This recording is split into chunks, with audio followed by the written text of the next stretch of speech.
Welcome, everyone, to Investing for Generational Wealth. Let's dive into the world of expert financial insights and strategies. Before we begin, a quick disclaimer: we're not financial advisors. All investments are subject to risks, including the possible loss of the principal you invested. So perform your due diligence before making any financial decisions, and of course, consult your CPA and/or legal tax professionals before investing. My friends and I here just like to dress up and talk on a Zoom webinar. That's it. So, not professionals. I'm your host, Keshav Kolor. I'm joined by my co-host, John Lai, and welcome to today's episode, Land Entitlements, with our very special guest, Brandon Cobb. Brandon, thank you for being here with us today. Well, it's an absolute pleasure. Thanks for having me. Of course. And could you just introduce yourself, your background, how you got to where you are today, and where you are today? Yeah, so Brandon Cobb, co-founder of HBG Capital. We're a real estate investment firm that focuses on affordable entry-level housing in and around the Nashville, Tennessee community. And when I say affordable housing, I'm not talking about Section 8 or government housing. We really like that first-time homebuyer product. And so we focus on putting people in their first ever home and build-to-rent communities. Everything we do is in Nashville. But once upon a time, that was not the case. 8 years ago, if you told me, hey, you're going to be inventing new communities and providing housing, I would have looked at you like you had 8 heads. Unlike a lot of people, I don't have a entrepreneur story where I was in a job for 30 years and had this dream and hated what I did. Not even close. I actually loved my W-2 job. I was doing medical device sales for specifically sports medicine. So if you had a surgery for like a labral tear or a rotator cuff tear or a ACL reconstruction, chances are if I was in the OR, you were having my products and implants put in your body. So I sold a lot of allograft tissue. I sold a lot of implant products related to sports related injuries. And like I said, I loved what I did, man. Guy in his 20s, wearing scrubs every single day to work, in the operating room, training people on how to use their products to better patients' lives, rubbing shoulders with orthopedic surgeons. I loved what I did. I had no desire to get out of that business. But one sunny afternoon in June, I got called to Starbucks by my boss. And it was, funny enough, happened to be on a day that I had a fantastic trial. Everything that could have possibly gone right with this trial was going right. My competitive rep actually insulted the doctor. And not only did my power equipment trial go good, because on top of everything I sold, I also sold like drills and saws, but opened up a door for me to get some of the implant business as well. So I'm sitting there at Starbucks on Weston, Nashville, Tennessee, sunny day in June, one of those days where you just want to like sit outside and bask in the sunlight. And before I can tell my boss the great day that I had, he fires me.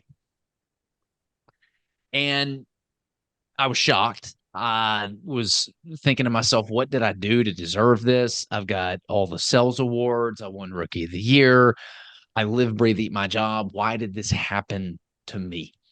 After the shock factor wore off and a lot of support from friends and family, the lesson set in. Nobody was going to look out for my financial well-being but me. And so that kind of set my road to doing a lot of real estate stuff. And it's sort of catapulted into what it is today. And now I'm on a mission to help other people, achieve financial freedom through real estate. Cool. A lot of definitely, unfortunately, a more common story than you would like to think. So, Yeah. yeah. Cool. Well, as you all know on the call, I'm in the build-to-rent business myself, along with John, and we have 500 homes under construction and a ground-up development. And Brandon's in the same business. So that's what we're going to talk about today, the nastiness, all the funds and nasties of land entitlement, which is the first step in any ground-up development project. So Brandon, could you walk us through land entitlement just at a high level? Yeah. So everything we do is focused on, like I said, entry level housing. And, similar to a lot of commercial assets and multi-family assets, investors want some kind of value add strategy. They want the value of what they're putting their money into to be able to force appreciate even against market conditions. We do the same thing, but it's with land. So we go in and we will meet with the city. We will pull a chair up on the same side of the table as them. That's a very important distinction. One of the biggest mistakes I see entitlement or developers make is trying to shove something down the city's throat that they don't want. So we try to pull a chair up on the same side as them, meet with them, discuss what the needs are of the city, what's lacking in the community, which areas are not the highest and best use, and then we will hyper focus on those areas. And so typically we're putting parcels of land under contract, could be agricultural, could be industrial, and we are rezoning it or we are entitling it. Rezoning it means taking it from a residential rezoning to a commercial rezoning or a commercial rezoning to a residential, or it could be creating a higher density residential zoning. So one of the parcels that I just left an hour ago and met with the city, it's going to have 3 commercial units on it and about 60 townhomes. So we had to go and change the zoning on this to get this approved. Well, when you take a piece of land from having one house on it to being able to have 3 commercial lots plus 60 townhouse units, you increase the value a lot. And that's what we do. We will put parcels of land under contract with sellers and force appreciate the value through that rezone process or that entitlement process, and then we will purchase it and do one of 3 exit strategies with it. But that the process of entitlement, it happens after you get the rezone done. So the first step is like rezoning it and getting the proper zoning, which basically dictate what's going to go there. If it's industrial, it's going to be some kind of industrial. If it's residential, it's going to be some kind of home, or if it's commercial, it's going to be some kind of commercial. But after that rezoning is done, think of the entitlement as getting all the improvements done from each department in the city. And so it took me a long time to understand, like, why in the world does this process take forever? Why is it such a pain in the butt? After you go travel abroad and visit different countries that don't have the same government infrastructures designed to approve like buildings and signs, you develop an appreciation for where we live. So the city has different departments. You've got the public works that's in charge of like the roads. You've got the stormwater department that's in charge of stormwater drainage. You've got the fire department that's looking at each development and making sure it's not too close to the power lines. You've got all these different departments with the city, and your development has to meet each department's requirements. And this is because they want something that's going to work for the community, something that's not going to be dangerous, so that we don't have homes too close to power lines or a big puddle of storm water that's flooding some houses down the street.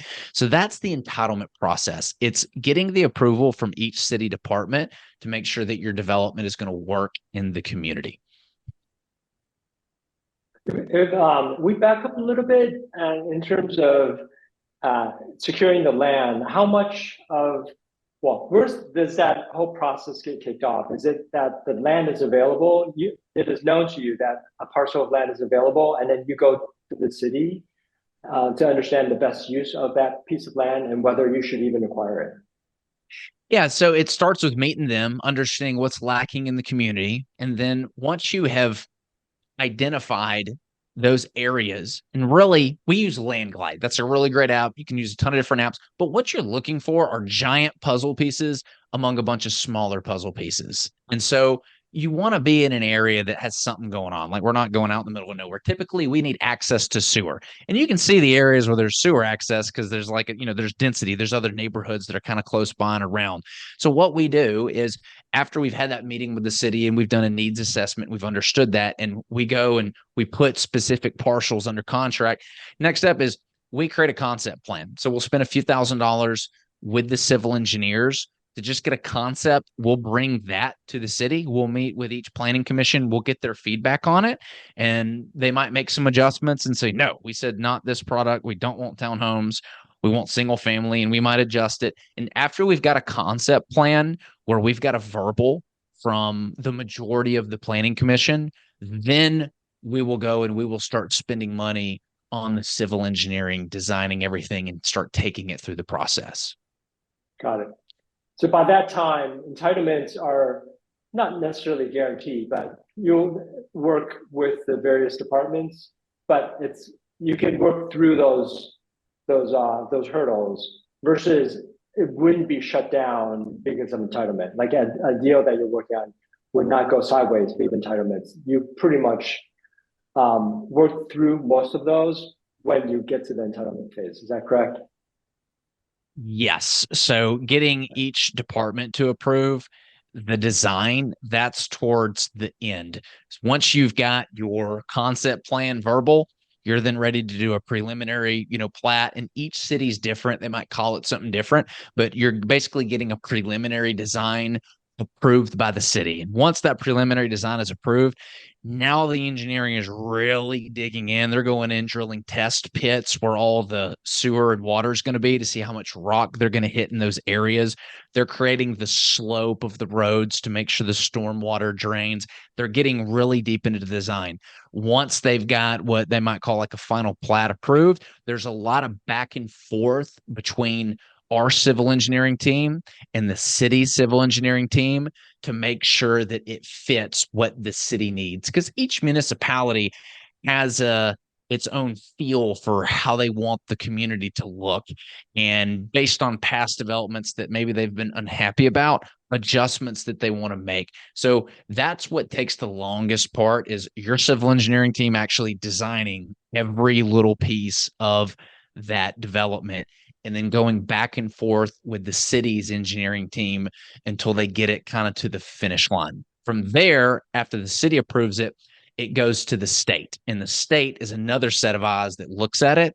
And then the state will stamp it and say, you're good. At that point, you can then go and build your budget as needed and go and, raise the funds, et cetera, or do whatever you want with it. Go pull a grading permit and start. You're at the finish line at that point.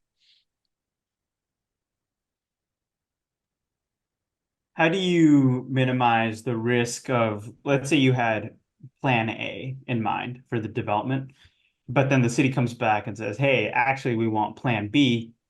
How do you prevent but then maybe for you, what you are modeling, the financials, the returns for investors, plan B doesn't work. Then how do you avoid getting too deep in where maybe you've already bought the land? Like, do you put an option on the land? How do you? Yeah, it's kind of an option. We just go under contract. Our risk is losing the money we spend on civil engineering. That's the risk because we're putting it under contract contingent on, hey, Mr. Seller, you've got a home that's only worth $400,000 or $500,000. What if I could offer you $1,000,000 for it? Would you be interested in it? Well, yeah. How are you going to do that? Well, here's the process. I'm going to force appreciate your land and pay you more for it through getting more density on it. And so from there, we'll come out of pocket, 50, 60, whatever $1,000 to get all the civil engineering done, take it through all the approvals. Once we get it approved, all right, the value's there. We have a final set of civil drawings now. We can now take those civil drawings and we can collect bids from contractors and we can then bid that entire development out. And after we get our budget back, at that point, we now know if this is going to pencil or not. And from that point, we can either do a few things. We can either we can buy it, land bank it, and flip it to another developer if we don't have the money or capacity to develop it. Number two, we can develop it and actually sell the developed land to somebody else. Maybe it's somebody that wants to build some commercial buildings, or we do a lot with entry-level housing. So we're selling a lot of lots to like Lennar and LGI Homes and some of the big local builders. So we can put all the roads and infrastructure in and then sell them the finished pads. Or we can be the developer and hire a builder to actually build the homes and sell those houses. That would be exit strategy number 3. Or we can, for some reason, those, first 3 don't work out. Hopefully we've got it to pencil for build to rent and we can hold and hang on to those houses for a longer time frame. So we build in multiple exit strategy or levels in the event that level 1 or strategy exit number 1, number 2 do not work out. Do you have a so we remove the risk by making sure that we've got a budget and everything finalized before we buy it, to answer your question directly. do you have a preference for one of those exit strategies? And what does it contingent on? Is it some type of environmental contingency? It depends on two factors. One is what's our capacity to be able to manage new construction or development, and two, how much capital we currently have from our investor base. Right now, like the number one thing we're trying to get to pencil and we want to do is build to rent because we've been in a transactional environment historically. So we're always spending all this time and effort to do these developments, but we're selling them off. We're selling the houses, we're selling the land, and we're not holding and actually building a portfolio to be able to go and sell and create some kind of depreciation and long-term tax strategy for ourselves and our investor base. There's not a lot of, passive income creation. So one of the big initiatives we're doing right now as a firm is we're trying to focus on areas and we're trying to get some of these communities to pencil for build to rent. And so some of the townhome communities we've done, they've come close, but they haven't quite hit it yet. You got to let me know if that calculator I sent over is helpful for analyzing those deals. Oh, dude, it is. We've figured out that really to get build to rent to pencil, we need to be within a 20-minute radius of downtown Nashville because that's when the rental rates start going up significantly. What's happened is like our firm after COVID, we pushed to the suburbs because downtown was just getting too much. It was getting too expensive, quite frankly. The home, $700,000-$800,000. And especially after COVID, a lot of the opportunity moved into entry level housing. Like we made a big pivot after COVID to do entry level housing, and a big part of getting built to rent to pencil is going to be your rental rates. Like they really need to be around like that $1.80 per foot in our market to get to work, and you're just not seeing that rental rate in some of the 30-40 minute commutes to downtown in the suburbs that we have a lot of our projects. And so we're having to focus more towards that downtown core area. Yeah, that's what we found also. There's definitely parts of town where it makes sense and then others where it just doesn't pencil yet. Yeah, we sold one of ours to a build to rent fund, and they've had trouble leasing it up. It's like 45 minutes from downtown, so it was kind of interesting. We're like, oh wow, there are some build to rent funds that are buying out here, and we looked at that one and we're like, oh wow, yeah, that I guess glad we didn't do it on that particular project because they've had a lot of trouble with it. Exactly. Are the people or the corporations in Nashville asking its employees to return back to the offices, or is it more still a hybrid approach? You've seen a little bit, but once you go and work from home, I mean, you're not going back. There's been a big push with companies to try to bring like the culture back. So in our market, we just happen to be in a very strong market. We've got like 110 people moving here a day. There's a lot of institutional capital. There's about $7 billion of new construction that's happening downtown. It's all institutional money. There's a lot of large corporations. Amazon just built a C-suite exec building downtown. So we haven't been hit quite as hard by the office space being vacant because of the number of businesses specifically that are moving here. Nashville's done a really good job on a local level of incentivizing businesses to move here with some tax incentives. So we have not seen what the rest of the country is as far as a wave of vacant commercial buildings. Small businesses are moving here in droves because people and the big boys are.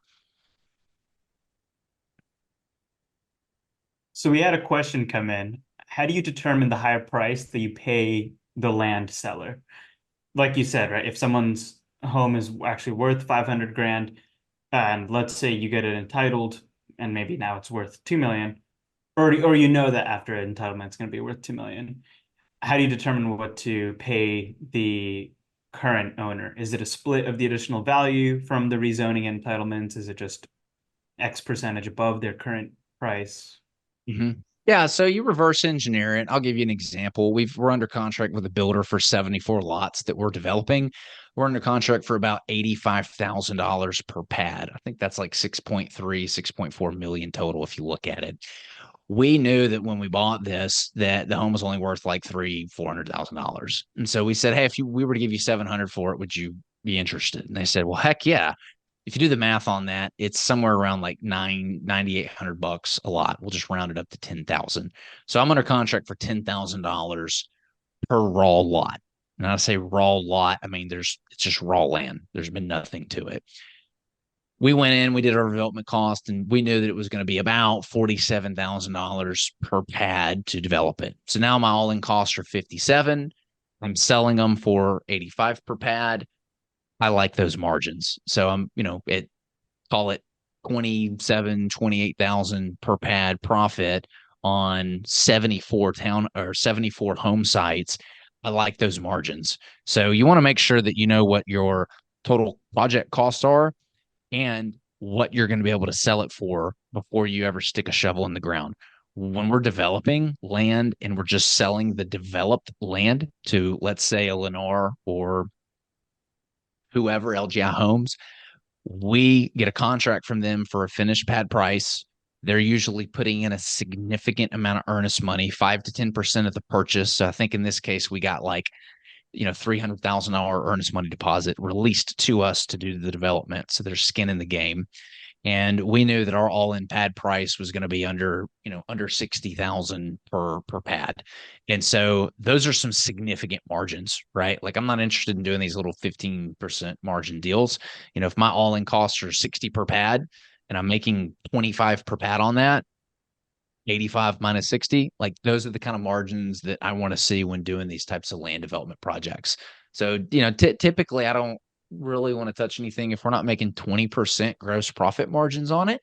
So in other words, if I'm all in at 60, if I can't make at least $15,000, or I think, I don't know if my math is right here. I think it's like $15,000 per pad, then I don't want to do that deal.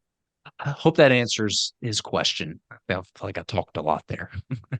It does. It does. Yeah. I mean, it's a bit of an art, a bit of a science, but you obviously want to give them more than their land it's worth, but then also you want to make sure that your math works out for, your going in basis. Yeah, they were tickled to death to get 700,000 because they knew that they were never going to get that kind of deal from somebody else, and so they were willing to hang out for a year while it took us to rezone it and get everything approved. Yeah. And we have another question coming in. What is the process to invest with you? Process to invest is go to our website, hbgcapital.net. It's pronounced Harry Bob Gary Capital.net. Check out all of our stuff. We've got a free ebook, 100 questions business owners ask before investing. Read up on that. We've got a podcast. Check us out, Recession Resistant Real Estate Radio. I believe you're going to be on that podcast. And there's a form. You can get access to my calendar and schedule a discovery call. After we do that discovery call and we learn more about you and form a relationship, then we can start looking at future opportunities. It sounds like you guys do 506Bs then. Yeah, we do 506B, 506C, but the way we're outfitted and kind of the way this industry is going is I like to have relationships with each one of our investors. So I'm in this for the long term. I don't really want to partner with people who just want to do like one-off deal and they're going to kind of be pivoting around. I want people who are here for, the long run, that want to reinvest and believe in the investment thesis, that believe that entry-level housing has a fantastic runway. They believe in Nashville, Tennessee, and all the demographics that it stands for. So because of that, I want to build relationships with every single person. We have a discovery call. So I do discovery calls with every single person who invests with us. I've got a profile built out of everybody on what their goals are, what their needs are, whether or not they've got emergency fund. And I really try to create something that's going to help them get to where they actually want to go. Not some no-name face that we wire some money per deal. We never met each other and we're, kind of in and out, and maybe we do future business. Maybe we don't. We're interested in creating relationships. I had a follow-up question on the how do you invest? What is your typical capital structure for your deals? I know it's different if you're just doing land entitlement or doing horizontal versus building all the way. But any thoughts on capital structure? Yeah, great question. Specifically, where investors can get in and what percentage they'll take of the deal. Yeah, so in the past, I'm a simple guy from Tennessee.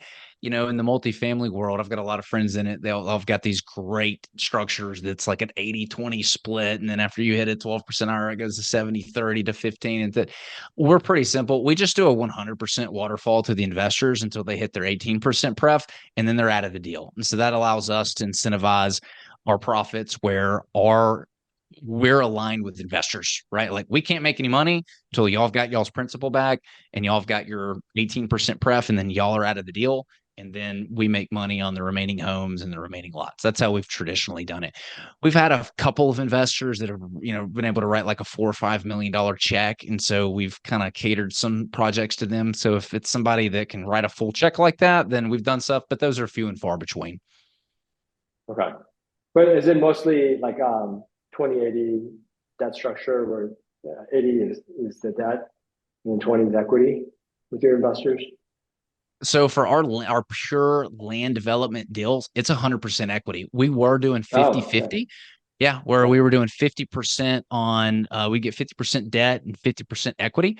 But now, because of the economy and interest rates and the way it's changed, it's very difficult to get debt right now on that. And so we're having to do half the amount of deals that we were doing because it's pretty much 100% equity from investors. And our time horizon, like we're usually out of these things in 12 months or less for like just the pure land development stuff. If it's like raw entitled land and we're just buying it and land banking it, typically a year or two, or we probably already have an exit lined up. And then that event, we might throw the investors a few points. And so we kind of keep their capital busy. If we get to a point where the builder backs out of the deal, if it's just a pure land development deal, then what we'll typically do is, well, we own all this land outright with our investors. It's developed, so there's even more value now.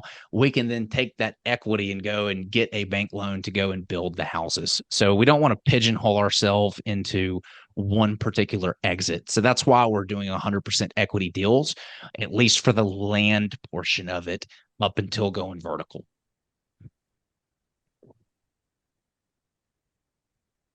What would you say your most, Go ahead. I was going to say, your most memorable, entertaining, entitlement process has been so far on any of your deals? There's always people that hate you. There's always stories that come up. I remember one where, man, this woman spent so much time and effort going around the neighborhood, basically lying about the development that was going to happen. Like she was putting posters on people's doors that said, like, you have Section 8 housing coming to your neighborhood. These are going to be just crime ridden. It's going to be horrible, which was just flat out lies. Wasn't government housing at all. But man, there was like a storm of people that showed up. It was actually for these 74 homes that I just walked you through, that particular deal. She owned a horse farm that was next door to it. Her concern was that the construction was going to upset the horses, likely so. She said that the horses had been emotionally damaged. So it was a farm for horses that needed to be, I guess, emotionally rehabilitated. I didn't know there was a market for that, but apparently there is.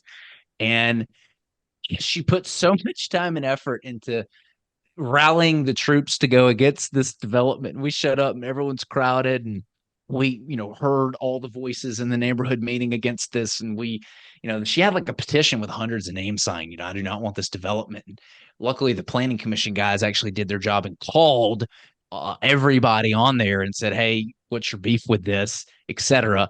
Long story short, we get through this whole thing, and we're going up to her afterwards, and we're like, hey, you do realize that if this development gets approved and we do this development, the next person that I'm going to call is you to buy your land.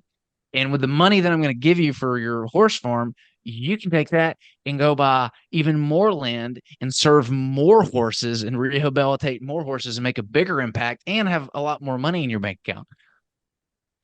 Well, when I told her that, her eyes popped up and were like, oh, okay.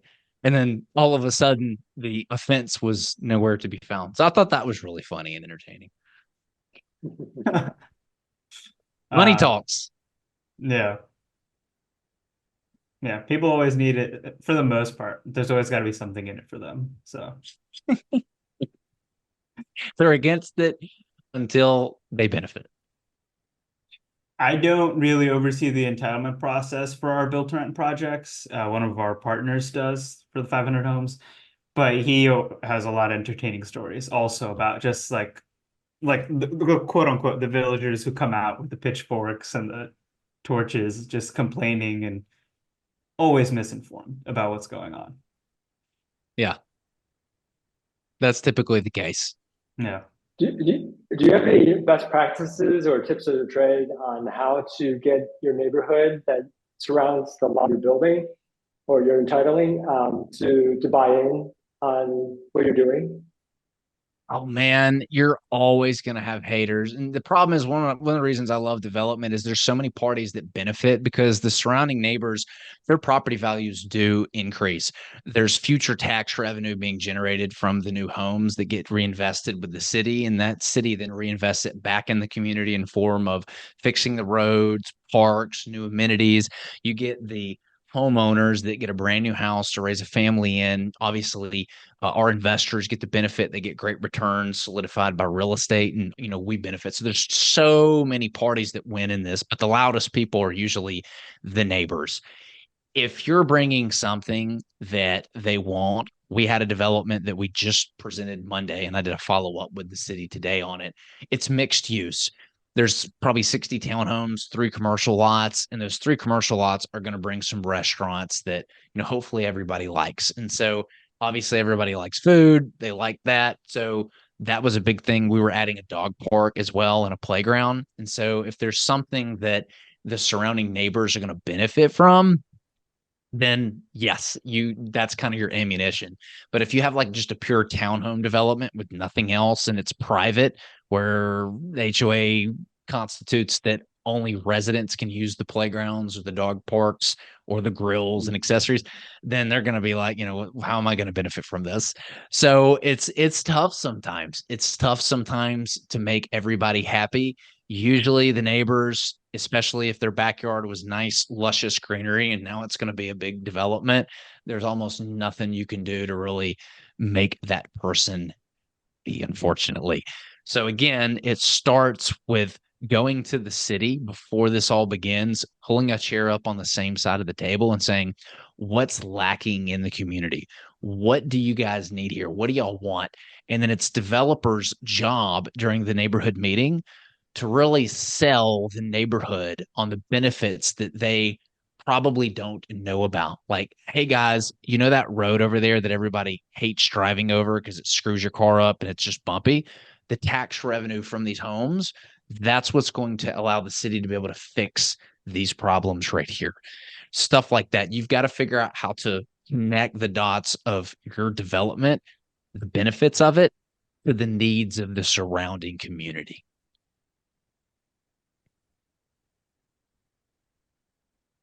And investors, let's say when they're looking at these opportunities, right, for land entitlement, what would you recommend that they look for? Like what separates one land entitlement deal from another land entitlement deal? What makes one good? What makes one bad? Yeah, the numbers, man. I mean, if I'm an investor, I'm looking at, okay, what kind of exit do you have? And again, let's just look at just pure land development, right? Because, there's multiple exit strategies. Exit strategy number one, sell the raw dirt. Exit strategy number two, develop and sell the land. And then exit strategy number three is going to be build and sell the houses. Exit strategy four is build and rent the houses. So if I'm an investor and let's say I'm looking at exit strategy number one, I want to know, okay, if we get this thing approved, what's it worth? So on this development that let's say, it's the 74 home sites, right?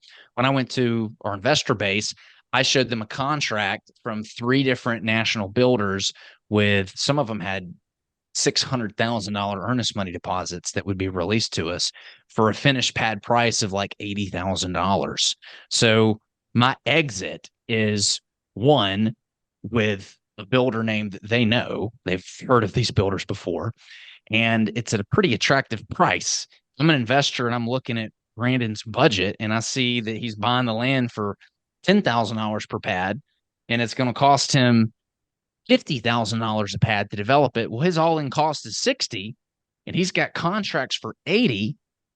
That's pretty significant. I mean, 20,000 on 60,000, that's, 30% profit margins. That's pretty darn good. And if you factor on some of the other risk, well, okay, Brandon, what happens if this builder were to back out of this deal per se? Well, there's a $600,000 earnest money deposit, and he's got two other contracts from two other builders ready. In this particular case, we went with a builder who paid us a higher per pad price at 85, but it was a little bit smaller earnest money deposit of like 300,000. So as an investor, you want to see how guaranteed is the exit, and nothing's guaranteed. I know I'm not supposed to use that word, but how likely is that exit? So I'm looking at that. I'm looking at what the budgeted costs are. I'm looking at the margin in the deal, like how protected is my capital? What's the downside risk? And then I'm also looking at the product type. Are these $1 million homes in an area where there's $400,000 homes? I want to know that this is a product type that there's a lot of demand for. And so that's one of the reasons why we like this first-time homebuyer housing. And when I say first-time homebuyer housing, I'm specifically stating housing where the mortgage is going to be somewhere between $2,200 and $2,600 a month for the family that's purchasing it. That's about what a first-time homebuyer can afford right now in this current market, with interest rates being where they're at. So those are some of the things that you look for. You want to see kind of proof of what it's going to sell for, whether it's raw land or it's developed land or it's a house that you're building or it's a build-to-rent community that you're doing, and what are the total costs of the project. One of the questions I encourage every investor to ask before investing is, Brandon, what would have to happen for me to break even and just get my money back? I'm surprised by how few people ask that question before they give their money to somebody and have that scenario be walked through with them. That's what I would ask. If they ask that question, that should connect the dots for what they need to be on the lookout for. To that end, what is your typical break even in terms of either time horizon or, well, really it's time horizon, but what do you what have you seen in the past? Yeah, so like on that deal that I just showed you, we'd have to have the per pad price come down from 80 to 85,000 down to 60. So about a 25% reduction in the price there. For our raw land prices, when interest rates went up, all the buyers flocked to the sidelines. They're like, oh, I'm not touching this thing. Like, we at the time, we probably couldn't have sold it for what we wanted to because there were no buyers for it. But if you structure it right with your investors, if you're not getting expensive debt that's, due in 16 months, if you own it outright with the investors, you have the luxury of being able to hold it as long as you need and not have things happen. That's why I love real estate. Historically, over time, it has always gone up. It's always bounced back. It's always appreciated in value. And if you've got the ability to hold it, eventually it's going to paint over any mistakes that you made or what the market does. And so for that reason, that's why we like doing these deep equity deals with our investors, because it affords us to hang on to it. That 74 townhome site, or that 74 single family home site I was just, explaining to you, we actually bought that in the fall of 2022 when everything froze. But we bought it with pretty much equity from investors where there were, no monthly payments to a bank, no due date due on the debt. I mean, we bought it at the worst possible time that you could have bought it, and you couldn't have found buyers for it back then. Nobody wanted to buy anything. But because we structured the deal the way we did, we hung on to it for a year and a half. We sat through it, and now we've got a killer offer on the table. The market's bounced back. We've got a lot of interest, and we're able to execute.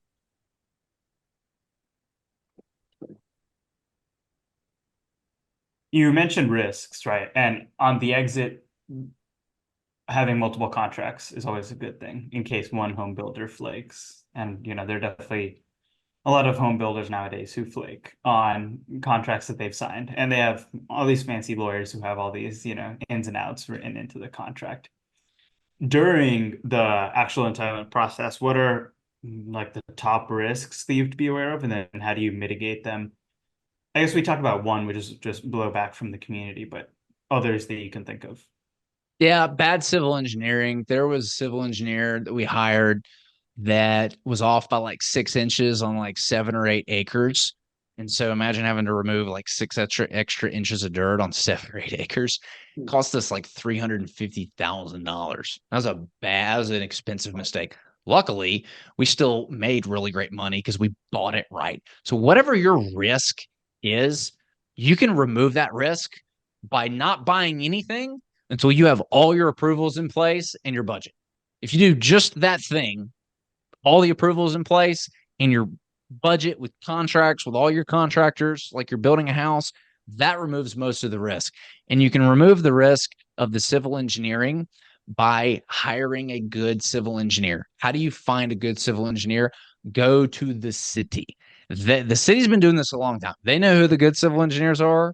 They know which developments didn't work out and which ones worked out well. They can recommend good civil engineering to you. Work with a good civil engineering firm. This is not somebody that you want to go with the cheapest bid on, right? It's like getting bids for parachutes. You're going to jump out of an airplane. Don't go with the lowest one. Go with the most expensive one or the one that's most likely to open. Those are the two biggest risks. Your civil engineering and buying something that you don't have approved. Never buy something that you have approved. I was talking with this dude in California after I was complaining about how long it takes us, which is like a year and a half to get some of this stuff That is approved. nothing to them. Oh my God. His eyes popped out of his head. And he's like, it takes me 2.5, 3 years. I was like, what? How do you convince the sellers to go under contract for that long? He's like, we don't. I said, what do you mean you don't? He goes, well, we buy it and try to get it approved. I said, well, what happens if it doesn't get approved? He said, well, we sell it and hope we don't lose too much money. I would never, I can't even imagine doing that with what we do. It's absolutely bonkers, but I guess California prices and stuff, they've got some strategy that works for them. But that would be an example of what I would never do. Buy something and then try to get the approvals in place. Do you have speaking of what you would buy, do you have a buy box? Are you sticking to Nashville? Would you ever look outside of Nashville? There's so much opportunity in Nashville. I don't see us jumping into outside markets just because we know it so well. Like we've got relationships with a lot of these municipalities that we've done stuff with. And so we're getting to the point where, deals start to find us. And so we've figured out who the good contractors are, right? Dug through a lot of dirt to find the gold when it comes to contractors. And so we've got the right team here to do some really big stuff. So for those reasons, I don't see us going outside Nashville. Doesn't mean something that might not change in the future, but we just believe in so much that's going on in the area. I mean, you've got like so much money that's moving into this market. You've got from 2010 to 2019, there were about $5 billion of institutional money that moved in. Right now, there's literally $7 billion of construction downtown. So there's a ton of institutional money that's moved in. You've had an enormous amount of large corporations that are moving jobs here. Amazon got set up. Oracle's moving some stuff here. Alliance Bernstein, Facebook's got a center up here. Nissan. These large corporations are moving here in droves. You got tons of small businesses. And then from the consumer end, it's been one of the top 10 fastest growing cities in the United States for, I don't know, 6-7 years.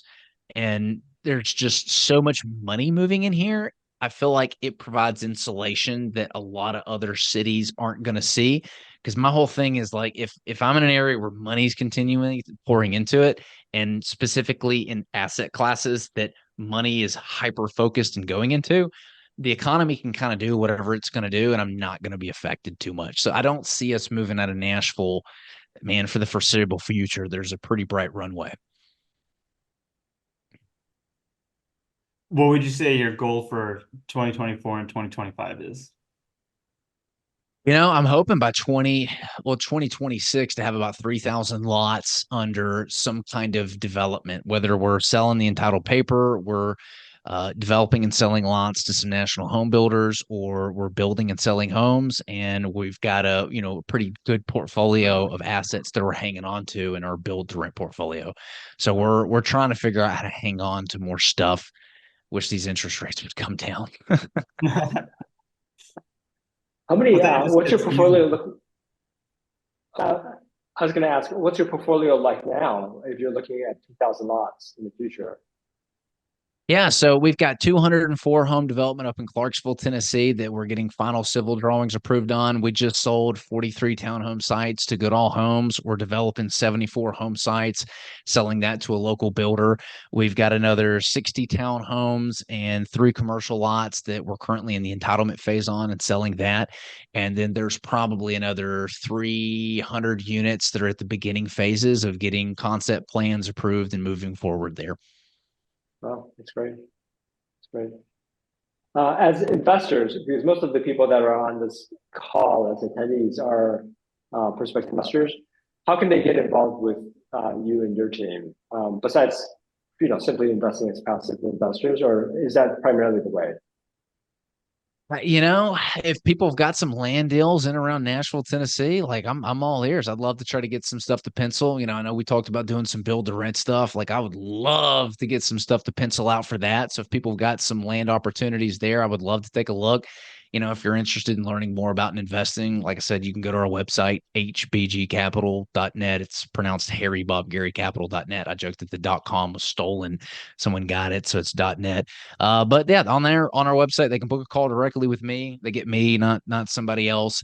Learn more about everything that we do on our website, and they can listen to our podcast, Recession Resistant Real Estate Radio. If they want to keep in touch. Cool. We need to develop a title with those alliterations in our title as well. Yeah, tongue twister. Yes. We'll end here with, 3 questions left. Some of the ones that we usually like to ask all of our guests. One, for someone who's just getting started in land entitlement, what's one of the biggest fallacies that they should, overcome or just be aware of? That you need a lot of money to do it. If you go find the deal, you can go find someone who's already done these and they can fund everything. They'd be more happy. So you can make a lot of money just going and finding deals. We had somebody with a multiple 6-figure exit on a deal that we just sold. We did all the heavy lifting. They literally knew very little about the entitlement process and civil engineering. So you don't need a ton of money to get started. You can partner with somebody who's already doing it. And I would also say that there is less competition for the bigger deals than there are the smaller deals. So that was a kind of eye-opening thing. There's less people hunting these bigger deals because they think that, it's 100, 200 home development. I can't possibly do that. It's bigger than what I can fathom. That's the other fallacy as well. It takes just as much time for me to go talk to somebody who has some land that I can build 4 or 5 homes on as it does to talk to somebody I can do 100 homes on. So think bigger.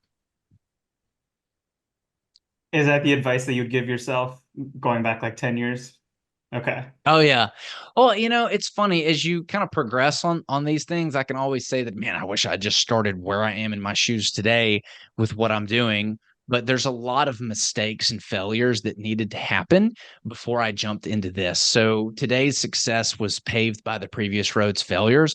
I couldn't imagine getting into some of this bigger stuff and making a mistake that I would have made down the road with like a budget item or hiring a cheap civil engineer. The magnitude of what that mistake would have cost me doing these bigger deals. I'm glad that I made it doing the smaller deals because I was able to learn from that and I could stomach the smaller mistakes and eat those kind of, the $300,000-$400,000 mistakes versus if I, made the same mistake being new and starting where I'm at today, it would have probably been something that I could not have bounced back from. So I'm appreciative for all my failures and all my past mistakes because they've paved the road for today's success. Our question that came in is, what do you consider a big deal? Man, a big deal for us right now would be something the biggest deal that we're working on is 204 houses. So I'd consider anything 300 units or more. Like that's a big one to me. Cool, man. Well, appreciate you coming out and sharing everything that you know about land entitlement. Yeah, man, it's been fun passing this back and forth. It's something not a lot of people have like an interest in, or, kind of understand it. It's a little bit of a complex process, but I've really enjoyed being on today and having some fun ping ponging the ideas back and forth and sharing. Yeah.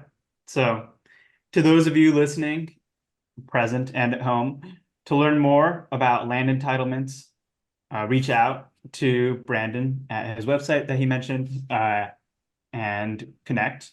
We'll include his contact information in the description for this podcast episode also. And again, Brandon, thank you for coming out and educating us about land entitlement. So don't forget to like and subscribe to this podcast on whatever platform you're listening to. And thank you, everyone. Until next week, keep learning to invest for generational wealth. Thanks, Brandon. Hey, thank you guys.